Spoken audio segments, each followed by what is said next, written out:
సమానంగా ఆయన base out చేసుకొని మాట్లాడాలి. ఎవరినో తక్కువ ఎవరిని ఎక్కువ చేసి మాట్లాడడానికి లేదు.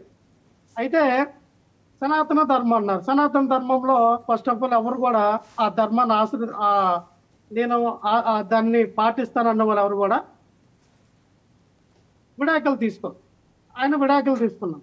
అలాగే పరమతం అంటే అన్యమతం అంటే ఇప్పుడు క్రిస్టియన్స్ వ్యక్తుల్ని పెళ్లి చేసుకోరు. ఆయన క్రిస్టియన్స్ మతాన్ని పెళ్లి చేసుకున్నారు. కూతురికి క్రిస్టియన్ పేరే పెట్టుకున్నారు. ఆయన ప్రతిరోజు బైబిల్ చదువుతాడు. అవన్నీ చెప్తూ ఉన్నాడు. ఆయన మన ఏ రకంగా సనాతన ధర్మం అయ్యాడో నాకు తెలియదు. ఇక్కడ పవన్ కళ్యాణ్ గురించి మాట్లాడితే ఏదైతే బక్రీద్ గురించి ఆయన మాట్లాడారో, పవన్ కళ్యాణ్ గురించి ఒక కథ అండి, చిన్నదే అయిపోద్ది.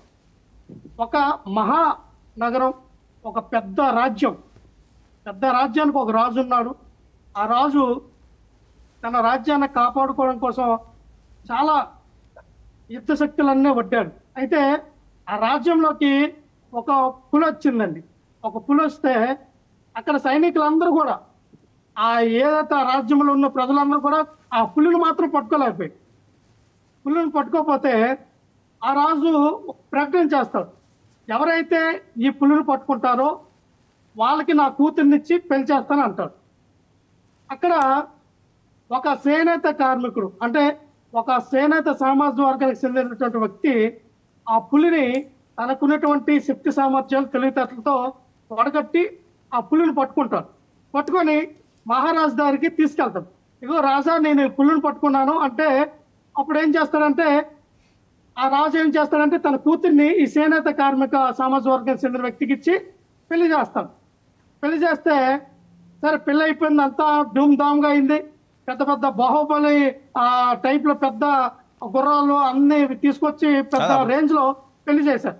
పెళ్లి చేస్తే ఆ నైటు శోభనం గదిలోకి పెళ్లి కూతురు పెళ్లి కొడుకు, ఈ మహారాణి ఈ మహారాజు వెళ్ళి పాపం శోభనం గదిలో కూర్చున్నారు, మాట్లాడుకుంటూ ఉన్నారు, కబుర్లు చెప్పుకున్నారు, సరదాగా మాట్లాడుకున్నారు, కొన్ని కబుర్లు చెప్పుకున్నారు.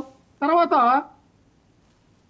పాలు గ్లాస్ తీసుకురావడానికి పాపం ఆవిడ పక్కకెళ్ళి పాలు గ్లాస్ తీసుకొస్తే ఆవిడ వేసుకున్నటువంటి చీర కొన్ని లక్షలు కోట్లు విలువ చేసే చీర, వజ్రాలు వైడర్లు బంగారం అన్నిటితో కలిపి కూడిన జర్రి పట్టు సారీ చీర ఏమవుతుందంటే చినిగిపోతుంది. వర్మ గారు చినిగిపోతాయి, చీర చినిగిపోతే పాపం ఏం చేస్తాడు ఈయన, ఆ రాత్రుల్లో ఆ చీరలు కుడతా ఉంటాడు. పాపం కుట్టి ఉదయానికి ఆ చీర, ఇగో అమ్మగారు చీర కుట్టానని చెప్తాడు. చీర కుట్టడం నువ్వు దేనికి వెళ్ళావు? శోభనానికి వెళ్ళావు. శోభనం చేయడం మానేసి చీర కుట్టించారు. వినాలి వర్మ గారు,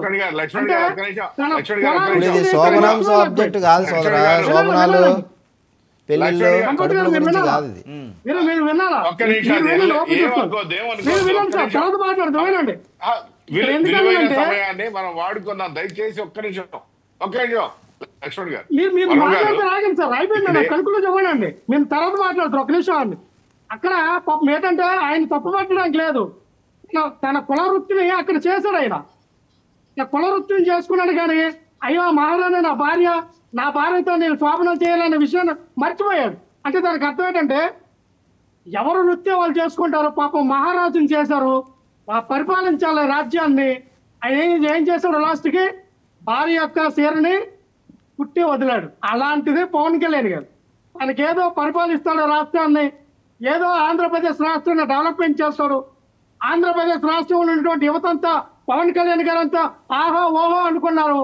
లాస్ట్కి ఏం చేశారంటే ఆ సామాజిక వర్గానికి చెందిన వ్యక్తిలాగా ఈ పవన్ కళ్యాణ్ గారు తగిలాడారు అన్నమాట మన ఆంధ్రప్రదేశ్ రాష్ట్రం. అందుకే వాడు చెప్తాను సార్, ఏమంటానంటే బక్రీద్ మీద వేసిన ట్వీట్ ఏదైతే ఉందో ఖచ్చితంగా పవన్ కళ్యాణ్ గారు వెనక్కి తీసుకోవాలి. ఏ బట్ట వేసుకోవాలి, ఏ తిండి తినాలి, ఎక్కడ నివసించాలి, ఎక్కడ ఇల్లు కట్టుకోవాలి, ఏ నీరు తాగాలి, ఎవరు సార్ నిర్ణయించడానికి? మీరు ఎవరన్నా వర్మ గారు ఫస్ట్ నుంచి కూడా వైఎస్ఆర్సీపీ వాళ్ళకి ఇక్కడ కింద స్థాయి నాయకుడి దగ్గర నుంచి వాళ్ళ అధ్యక్షుడు వరకు మొత్తం మీద పవన్ కళ్యాణ్ గారి మీద పడి ఆడడం తప్ప ఏం లేదు. ఒక విషయం, ఇప్పుడు డిప్యూటీ సీఎం హోదాలో పవన్ కళ్యాణ్ గారు ఒక ట్వీట్ చేస్తే ఏదో మాట్లాడుతున్నారు. మరి సీఎం హోదాలో డైరెక్ట్ గా సీఎం గా ఉన్నప్పుడు జగన్మోహన్ రెడ్డి గారు అదే అసెంబ్లీ లాబీల్లో మీ ఎమ్మెల్యేలు, మీ మంత్రులు, ప్రతిపక్ష నాయకుల్ని లేకపోతే ఒక రెండు 3 దప్పాలుగా